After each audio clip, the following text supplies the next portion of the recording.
cada vez que te pienso.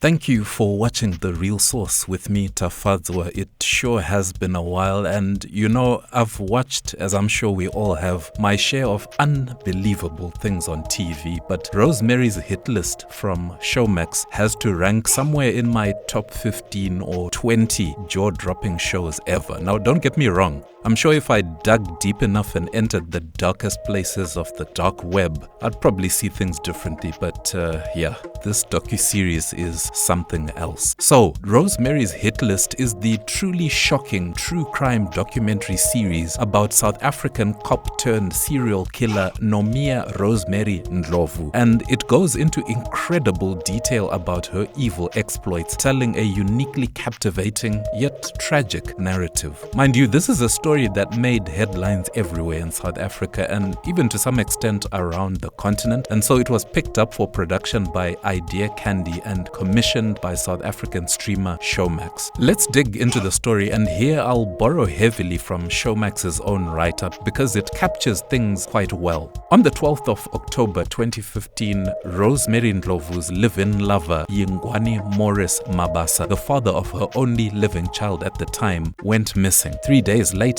his body was found in Olifantsfontein with 76 stab wounds. Mabasa had 16 insurance policies in his name, totaling over 400,000 rands, and I'll leave you to do the necessary currency conversions if you're watching from outside South Africa, and Rosemary was the beneficiary of all of them. These weren't the first payouts from suspicious deaths to Ndlovu. She was eventually sentenced in 2021 to 6 concurrent life terms for the murders of not only Mabasa, but also 5 of her family members. You heard correctly, 5. Her sister, 2 nephews, a niece, and a cousin. Together, their killsurance, an actual thing, was worth over 1.4 million rand to Ndlovu. So this is a story that starts out talking about mysterious murders and slowly and cleverly reveals itself to be about pure evil, preying on the weak and vulnerable, and all of it motivated by money.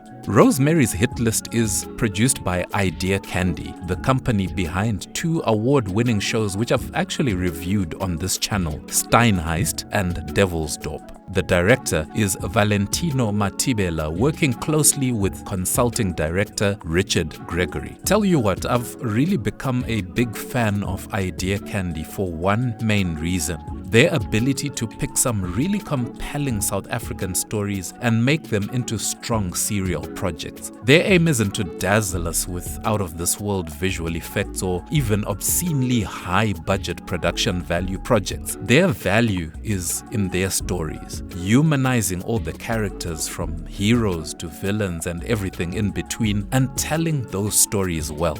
If there is one thing though that I wish I'd been able to come out of this documentary series knowing a little bit more about, is how Rosemary came to be this way. Early descriptions of her are as a loving, caring sister, but it's later revealed by the same sister who said this about her that she too was at one point one of her targets. Not only her, but her children as well. And that made me ask, was Rosemary always like this? Did she lose her way, or did something snap inside of her? Or perhaps it's just one of those things where the simplest explanation, greed and desperation, is the correct one. We may never know, but what we'll never doubt after watching this is that Rosemary is a terrifying and manipulative individual.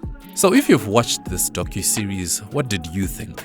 I'm really keen to read your views in the comments section, but what I know for sure is that if you're a fan of true crime or maybe just curious about the story, it will grip and shock you.